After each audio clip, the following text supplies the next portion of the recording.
पाप करते चले जा रहे हैं जन्म जन्म से। अब समझाओ तो समझ में नहीं आता। उनको चमत्कार दिखाओ कि आज बोले नाम तो जीवन में कभी दुख ना मिले बस।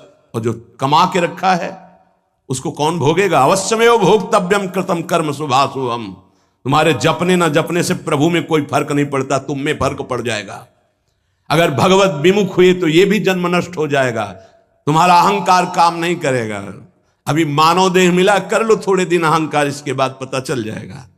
इसलिए अहंकार छोड़ो, शास्त्र आज्ञा, संत आज्ञा, गुरुजनों की आज्ञा का पालन करो, जिससे तुम्हारा हृदय महान हो जाए। उस महान को प्राप्त करने के लिए हृदय महान चाहिए। तुम्हारा स्वरूप ही है आनंदमय। जीव सहज सुख त्यागी, सहज सुख राशि। तू अपने को नहीं जान पा रहा, इसलिए देह भाव से पापाचरण कर रहा है। अरे सावधान रहना चाहिए। दूसरे की निंदा सुनने मात्र से उसके सारे पाप हमारे ऊपर आ जाते हैं। कहीं परनिंदा हो रही हो तो वहां का सिद्धांत है, कान में अंगुली डाले, राधा राधा, कान में इसलिए कि अब दोबारा शब्द ना पढ़ पावे, और वहां से खड़ा होकर चला जाए। यदि सभा में किसी की निंदा हो रही है और वहां आप बैठे हैं तो आपको वैसे ही अपराध लगेगा जैसी वो निंदा कर रहा है, या उसका विरोध करे। जैसे शिशुपाल श्री भगवान के लिए मलिन शब्द उच्चारण कर रहा था, भीष्म जी खड़े हो गए, महाभागवत है, अगर प्रभु के प्रति अब एक भी शब्द बोला तो भगवान ने कहा शांत हो जाओ, तुम शांत हो जाओ, तुम मत बोलो। कुछ राजा शिशुपाल के पक्ष के थे, आवेश में भीष्म जी आ गए। अगर श्री कृष्ण को कोई एक शब्द भी बोले, मेरे आराध्य देव, पूरी सभा के ऊपर पैर रखता हूं। अर्थात हर वीर को ये मैं कह रहा हूं कि अगर श्री कृष्ण के विपक्ष में कोई बोला तो मैं रौंद दूंगा। केवल मैं भक्त ही नहीं हूं, मैं महाबली हूं। त्रिभुवन में कोई ऐसा जोड़ नहीं जो भीष्म अपने स्वरूप में आ जाए। और फिर उसे वही भीष्म जी जब अधर्म के पक्ष में खड़े हो गए, पांडवों के विपक्ष में, वही भगवान पांडवों के पक्ष में तो दंड मिला, 6 महीना बाणों की शैया पर पड़े रहे। अधर्म के कारण परास्त हुए ने। ऐसे महावीर महाभागवत को कोई परास्त कर सके, असंभव। परम पावन गंगा जी के गर्भ में रहे, जिन गंगा जी का एक बूंद भी अगर शरीर छूटते समय चला जाए तो परम पद मिलता है, उनके गर्भ में रहे। अगर अधर्म का पक्ष ले लिया गया, अधर्म हो रहा है, सभा में बैठे हैं, तो उसी समय तेज नष्ट हो जाएगा, पुण्य नष्ट हो जाएगा, पाप का भागी बनेगा। जैसे भीष्म जैसे महापुरुष को भी बनना पड़ा। सभा में उधर ही बैठे और वहीं ही महाभागवतों की निंदा और अपमान हो रहा है, खड़े होकर चले जाना चाहिए। जैसे विदुर जी खड़े हुए और छोड़ दिया, आज के बाद तेरा अन्न नहीं पाएंगे दुर्योधन, इस सभा में नहीं आएंगे। जिस सभा में धर्मात्माओं की निंदा हो, सभा का त्याग कर दे। एकांत फूस की झोपड़ी बनाकर रहना पसंद, भिक्षा मांग के खाना पसंद, अधर्मियों का अन्न नहीं, अधर्म सभा का सेवन नहीं। तो भगवान विदुरानी जी के घर गए थे। पर निंदा सुनि श्रवण मलिन, बचाना चाहिए श्रवण इंद्री को। जहां किसी की निंदा हो, अब तो शौक है इस बात का, निंदा करने का और सुनने का एक व्यसन है। अपने को बड़ा अच्छा साधक मान लेना, दूसरे को हे मानकर उनकी निंदा करना, ये क्या कर रहे हो? अपने जीवन को गर्त में गिरा रहे हो। पर निंदा के ते आवत नहीं कछु हाथ, मूर्ख पर्वत पाप को ले चल अपने साथ। बचन दोष पर गाए, दूसरों की विषय की चर्चा करने का समय कैसे मिलता है लोगों को? नाम जप करो, अपने विषय में सोचो, तुम्हारा मंगल कैसे होगा, तुम निष्पाप कैसे होगे, तुम्हारे दुखों की निवृत्ति कैसे होगी, तुम अपने कर्तव्य का पालन कैसे करोगे, तुम्हारा धर्म क्या है, इस विषय में सोचो। दूसरों के विषय में बोलने की हमारे पास समय वृत्ति कैसे है? ना तो वृत्ति होनी चाहिए ना समय। पर निंदा सुनकर श्रवणेंद्री मलिन हो गई और पर निंदा करके वचन मलिन हो गए, और अपने प्रभु से विमुख होकर, हरि से विमुख होकर सब अपवित्र हो गया। शरीर अपवित्र, इंद्रियां अपवित्र, हृदय अपवित्र, स्वभाव अपवित्र। तुलसीदास व्रत दान ज्ञान तप, शुद्धि हेतु श्रुति गावे। राम चरण अनुराग, नीर बिनु मल अति नाश न पावे। खास बात कह रहे हैं, शास्त्रों में बहुत वर्णन है, पाप नाश के बहुत से उपाय हैं, बड़े बड़े व्रत, कृच्छ चंद्रायण आदि व्रत, उपवास करने से कुछ पाप क्षीण होते हैं, लेकिन पाप प्रवृत्ति का नाश नहीं होता। शास्त्र ज्ञान भी पाप निवृत्ति का उपाय है, तपस्या भी, बड़े उपाय शास्त्रों में वर्णन किए पाप नष्ट का। गोस्वामी जी कह रहे भगवान के अनुराग के बिना, भगवत प्रेम के बिना जड़ मूल से हृदय निष्पाप नहीं होता। पाप की जड़ है प्रवृत्ति, वासना, कामना, तृष्णा, स्पृहा, इनका जड़ से नाश हो जाता है जब हृदय प्रेम से द्रवित हो। अपनापन जब प्रभु से होता है, मेरे प्रभु, जहां हृदय में द्रवण क्रिया हुई, आंखों में अश्रु बहे, वो जो पवित्रता होती है, मम भक्ति युक्तो भुवनम पुनात, लोगों को पावन करने की सामर्थ्य उसमें आ जाती है। ये अनुराग प्राप्त करने के लिए मानव देह मिला है, हरि अनुराग। प्रेम प्राप्त करने, कहां प्रेम लक्ष्य, जरा सी बात हमारे प्रतिकूल हो, हमारी गुरु निष्ठा, भगवान निष्ठा, पता नहीं कहां माया किस कोने में कर देती है कि उस समय में हम केवल उस सामने अनुकूलता को देखते हैं, प्रभु को नहीं देखते, प्रभु के विधान को नहीं देखते। ये नहीं समझ पाते कि हमारे सामने प्रश्न उपस्थित हुआ है, अब हमें अपनी इष्ट निष्ठा, गुरु निष्ठा को परिपक्व रखना है। साधन में उन्नति अपना पुरुषार्थ और गुरुदेव की कृपा, भगवत कृपा दोनों चाहिए। अगर पुरुषार्थ नहीं करोगे तो कृपा है उसका स्वाद नहीं ले पाओगे। कृपा रसोई बना करके सामने रख देना थाल, पुरुषार्थ उसे पाना। पूज्यपाद श्री उड़िया बाबा जी महाराज कहते हैं, साधक का प्रयास और भगवान गुरुदेव की कृपा, ये दोनों सिद्धावस्था की प्राप्ति में अत्यंत आवश्यक हैं। कायर बन के हाथ पे हाथ रख के बैठ जाए कि वो कृपा से सब हो जाएगा, ये कायरता कृपा नहीं सिखाती, ये कायरता है। पुरुषार्थ जितना हम में अध्यात्म बल है उसके अनुसार हम चलने, बकाया सब कृपा से हो जाएगा, पक्का हो जाएगा। मन क्रम वचन छाड़ी चतुराई, और भजत कृपा करिहे रघुराई। मन से, वचन से, कर्म से ये चतुरता छोड़ो, अब सब कृपा से हो जाएगा। तो तुम प्रमाद करो और तुम्हारे ऊपर कृपा का प्रभाव जागृत हो जाए, ऐसा कभी नहीं देखा गया। जितना आप में सामर्थ्य मिली उसको लगाओ, शेष चिंता मत करो, कृपा पूरी कर देगी, पर आपको लगना होगा। साधक का पुरुषार्थ, निज चेष्टा और भगवत गुरु कृपा, यह सिद्धावस्था को प्राप्त कराती है।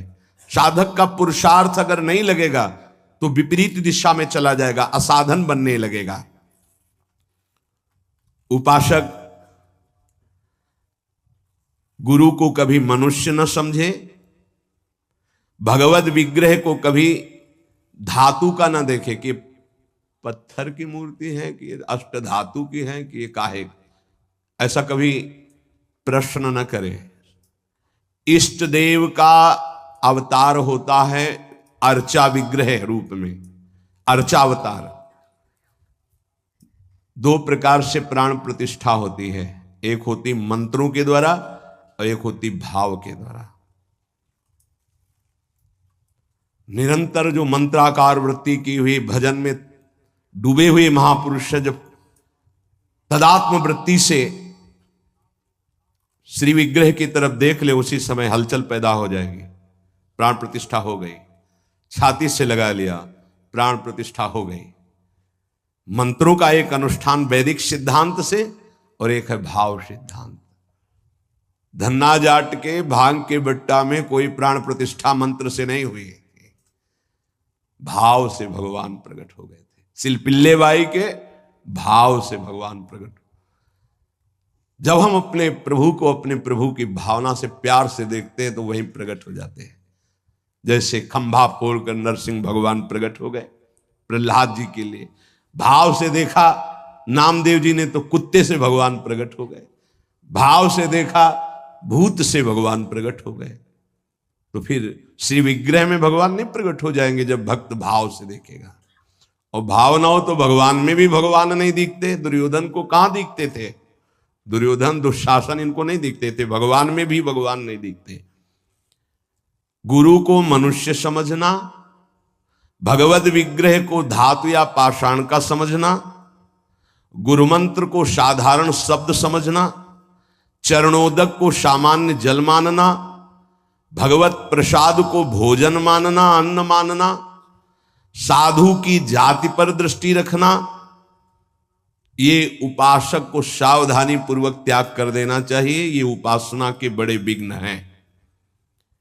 यदि ऐसा भाव बना रहेगा तो उपासना सिद्ध नहीं होगी। कभी कभी चूक हो जाती है। प्रसाद में अन्न या फल दृष्टि नहीं रखी जाती, सिर्फ प्रसाद।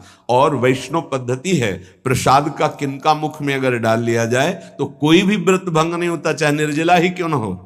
भगवत प्रसाद में ये भाव नहीं रखा जाता कि ये अन्न है या अमुक वस्तु है, नहीं।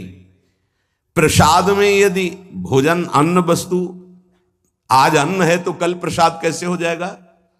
प्रसाद तो सिर्फ प्रसाद है और उसका किनका डालने से हर व्रत की पूर्णता होती है। चरणामृत, जैसे जो लोग नहीं जानते, वो जब बटता है तो बोले थोड़ा जल हमको भी दे दीजिए। जल नहीं है, चरणामृत है। चरणामृत को जल समझना, प्रभु के सामने जाकर के पूछना ये मूर्ति काहे की है? पत्थर की है, संगमरमर की है, ये धातु की है, बड़ा अपराध कर रहे हो। ऐसा कभी प्रभु के श्री विग्रह के सामने नहीं। ये संत किस जाति के हैं? ऐसा कभी नहीं। गुरुदेव साक्षात परब्रह्म तस्मै श्री गुरुवे, ऐसा भाव कहां हो पाता है? परब्रह्म परमात्मा भाव गुरुदेव पर हो पाना है तो बड़ी मुश्किल की बात है। यहां तो साधु भाव ही हो जाए बहुत बड़ी बात है कि ये संत हैं। पूर्ण मनुष्य बुद्धि बनी रहती है। इसीलिए हमको अपने गुरुदेव में आराध्य देव नहीं दिखाते, नहीं तो गुरुदेव अपने स्वरूप को ही तो दिखाने के लिए विराजमान है। इसमें शिष्य के नेत्र की बात है। गुरुदेव तो कृपालु हुए हैं। जब हरिव्यास देवाचार्य जी अपने गुरुदेव के पास आए तो जब शिष्यत्व की बात की तो उन्होंने कहा तुम्हें कुछ दिखाई दे रहा है? बोले नहीं, जाओ 12 वर्ष गिरिराज जी की परिक्रमा। फिर आए, राधे राधे। अब कुछ दिखाई दे रहा है? बोले नहीं, फिर जाओ 12 वर्ष। 24 वर्ष राधा राधा रटते हुए गिरिराज जी की परिक्रमा लगाई। जब आए बोले अब दिखाई दे रहा? बोले हाँ, आपकी गोद में प्रिया प्रीतम विराजमान है। ये अब दृष्टि आई। गुरु को मनुष्य मानना, प्रायः मनुष्य ही मानते हैं। हमें लगता है कि 1000 में कोई 1-2 ऐसे होंगे जो ये भाव हो कि गुरुदेव हमारे ब्रह्म हैं। छवि या मूर्ति विराजमान करके तो पूजा सब करेंगे, लेकिन मनुष्य बुद्धि या बहुत बहुत संत बुद्धि, उसमें भी प्रश्नवाचक चिन्ह। साक्षात पर ब्रह्म कहने को तो सामने जाके बोलेंगे गुरुर् ब्रह्मा गुरुर्विष्णु गुरुर्देव महेश्वरः गुरु साक्षात पर ब्रह्म तस्मै श्री गुरुवे नमः। विचार करो, इसमें से एक भी माना है तुमने? गुरु को ब्रह्मा माना है या हरि माना है या शिव माना है या साक्षात पर ब्रह्म माना है? बड़ा मुश्किल है। केवल कह देना अलग, बोले होना भी तो चाहिए साक्षात पर ब्रह्म। केवल बातों से कोई पर ब्रह्म थोड़ी हो जाता है। तो पाषाण में पर ब्रह्म था क्या? वो तो अव्यक्त था, तुम्हारे भाव से व्यक्त हुआ ना। तुमने पर ब्रह्म की भावना की तो मुस्कुराता हुआ ब्रह्म प्रकट हो गया। तो गुरुदेव तो चैतन्य ब्रह्म है। आपकी भावना यदि हो जाए, कुत्ते से विट्ठल भगवान प्रकट किए तो भावना ही तो की प्रभु प्रभु सूखी मत खाओ, थोड़ा घी रोटी मिला, नाथ आपके लिए ही तो है। तो ऐसे देखो, साक्षात विट्ठल भगवान गुरुदेव में प्रभु आपका सर्वस्व, आपका प्राण मन तन सब, मैं आपकी ही तो उपासना कर रहा हूं। मुझे और कोई भगवान नहीं चाहिए, बस आपका साक्षात्कार हो, आप प्रसन्न हो जाएं, आपकी अधीनता। ऐसा कहां? ऐसा होगा तो भाव बदल जाएगा। गुरुदेव के प्रति परब्रह्म भाव हो जाए तो साधक को कुछ करना नहीं पड़ेगा, अपने आप उसके अंदर समस्त दैवी संपदा प्रकाशित हो जाएगी। परब्रह्म भाव होना बहुत कठिन है। गुरुदेव के प्रति परब्रह्म भाव हो गया तो उस भाव की सिद्धि होगी, चराचर जगत में परब्रह्म भाव हो जाएगा। क्योंकि गुरुदेव अखंड मंडलाकारम व्याप्तम चराचरम, तो चर अचर में पर ब्रह्म भाव होते ही वो जीवन मुक्त हो जाएगा। बहुत कठिन बात है, इसलिए उपासक इस भाव को सिद्ध करे। गुरुदेव साक्षात परब्रह्म, भगवद विग्रह साक्षात मेरे इष्ट देव, चरणोदक अहो भाग्य जो हमें चरणामृत पीने को मिल रहा है, कोई जल नहीं, और गुरुदेव का मंत्र, ये कोई शब्द नहीं है, साक्षात इष्ट देव मिल गए, मुझे मंत्र मिल गया तो। पर ऐसी बुद्धि कहाँ है? पड़ा है एक कोने में हृदय में मंत्र, उसका बार बार स्मरण नहीं, बार बार दुलार प्यार नहीं मंत्र का। आप देखो मंत्र को कितना प्यार करते हैं आप।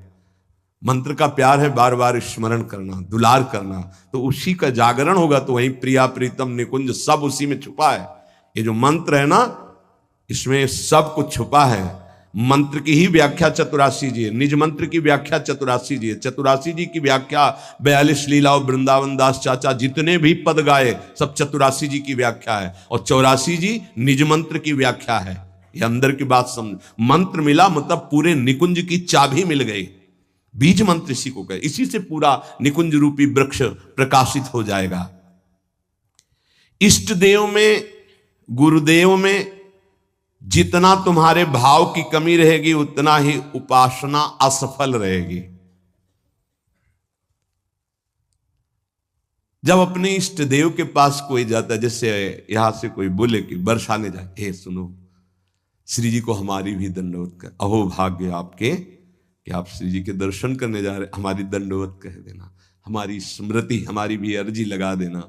कोई आपका है, ईर्ष्या तो नहीं होगी ना, द्वेष तो नहीं होगा, उसके प्रति जलन का भाव तो नहीं होगा कि तो श्री जी के दर्शन के लिए जा रहा है।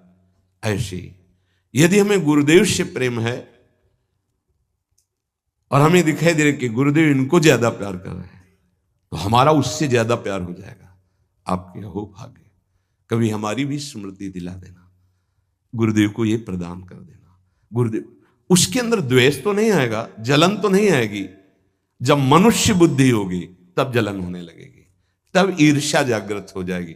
नापना चाहिए अपने हृदय में कि गुरुदेव के प्रति मनुष्य बुद्धि का लक्षण है, साधु बुद्धि का लक्षण है, या साक्षात पर ब्रह्म का लक्षण है। इतनी गोपी जन थी, क्या किसी को किसी के प्रति ईर्ष्या थी क्या? एक साथ बैठकर सब कात्यायनी की उपासना, एक साथ यमुना स्नान, एक साथ अनुष्ठान श्री कृष्ण को प्रीतम रूप में प्राप्त करने का। ऐसे सहस्त्रों उपासक, सही पूछो तो इतना भी अंतर नहीं, सबके प्रति प्रभु का समान प्यार है, गुरुदेव का, प्रभु का। पर जो जितना प्रभु मानेगा, जितना अपनापन करेगा, वो दूर रहकर भी अनुभव करेगा कि गुरुदेव का, इष्ट देव का हमारे प्रति सबसे अधिक प्यार है। यह सबको अनुभव होगा। यदि आप पवित्र हृदय से, भगवत भाव से, तो आपको यह अनुभव होगा कि देखो, देखें या ना देखें, बोले या ना बोले, मिले या ना मिले, मेरा हृदय कहता है कि गुरुदेव, इष्ट देव सबसे ज्यादा मुझे प्यार करते हैं। ये भगवत भाव में रहता है। इष्ट देव और गुरुदेव की परिपूर्णता के भाव में जितनी कमी रहेगी, उपासना उतनी कच्ची रहेगी। इष्ट देव गुरुदेव की परिपूर्णता में भाव। इष्ट देव में कभी एक देशीयता का भाव नहीं रहना चाहिए। मेरे इष्ट देव सर्वत्र विराजमान है, तभी सच्चिदानंद भाव पूर्ण होगा। मन उपासना किए बिना नहीं रह सकता, इसका स्वभाव है उपासना करना। यदि प्रभु की उपासना नहीं की तो भोगों की उपासना ये करेगा ही करेगा, तुम इसे रोक नहीं सकते हो। अगर ये भोगों की उपासना करेगा तो दुख, चिंता, भय, शोक, मृत्यु, इससे तुम बच नहीं सकते हो। और मन का स्वभाव उपासना करना, ये बिना उपासना किए नहीं रह सकता। यदि प्रभु की उपासना नहीं की तो विषय की उपासना करेगा, इसलिए बचाओ इसको विषय उपासना से और प्रभु की तरफ लगा दो।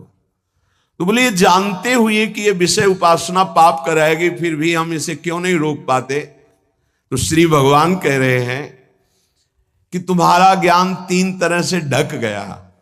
पहला, अग्नि में जैसे धुआं पर अग्नि है, अर्थात ज्ञान है, पर धुआं हट जाए तो सही ज्ञान दिखाई दे, ऐसे पहली स्थिति उपासक की विषय उपासना की तरफ, काम वासना की तरफ जब होती है, उस समय एकदम वो ज्ञान जागृत करने के लिए सत्संग आदि का सहयोग तो बच जाएगा। नहीं, दूसरी आती दर्पण में मल की तरह, अब उसमें बड़ा प्रयास करने पर। तीसरी आती है जेर में ढका हुआ गर्भ, अब उसमें समझ में ही नहीं आता कि क्या ठीक है क्या नहीं ठीक है, जो वासना आई वैसी क्रिया हो गई।